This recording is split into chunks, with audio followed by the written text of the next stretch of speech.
you also learn at studies that you have these comparative advantages, and when you get a job, you only get to do that. So I didn't really, upon studying, figure out that I would only get to do like the things that I studied. So afterwards, I spent like 10 years in the government and in different private companies, working with financial analysis and mergers and acquisitions and stuff like that. Really exciting.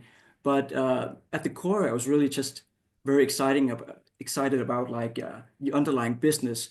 Yeah. I more wanted to partake in the business than be the one telling other people how to do the business. Right. So I considered for a long time to like start something up myself, and had some friends who similarly thought that they felt like trapped in this 9 to 5 job, and we sort of like spitballed with all kinds of innovative ideas, and we tried to start something that was a bit too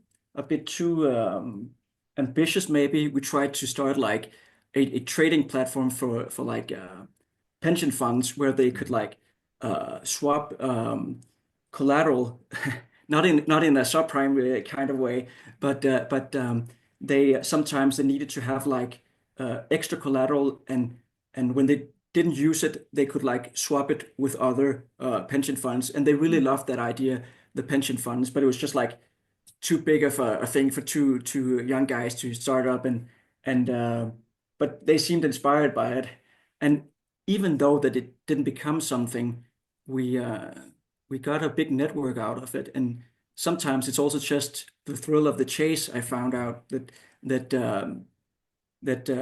doing these kinds of things, it expands your like your skill set, and you can apply it in different areas of your existing job. So And it then expands your skill set, but it also expands your network, right? Because you meet a whole ton of people when you're launching something like that. You make contacts all over the world, right? yeah, exactly. So I mean, like, that's also just like my point that people doing this kind of thing, if you don't invest too much money in it, the worst thing that you lose is your time, and if you have a great time while doing it, I mean, like it's there's lots of upsides in doing it. So like we talked about having one leg in something very safe and secure, 9 to 5 job, and then trying to have the other leg in something where you say, this is quite risky, but I don't care if it doesn't become something. It's something I do for my own sake, and I don't have to compromise to get food on the table. It's pure fun.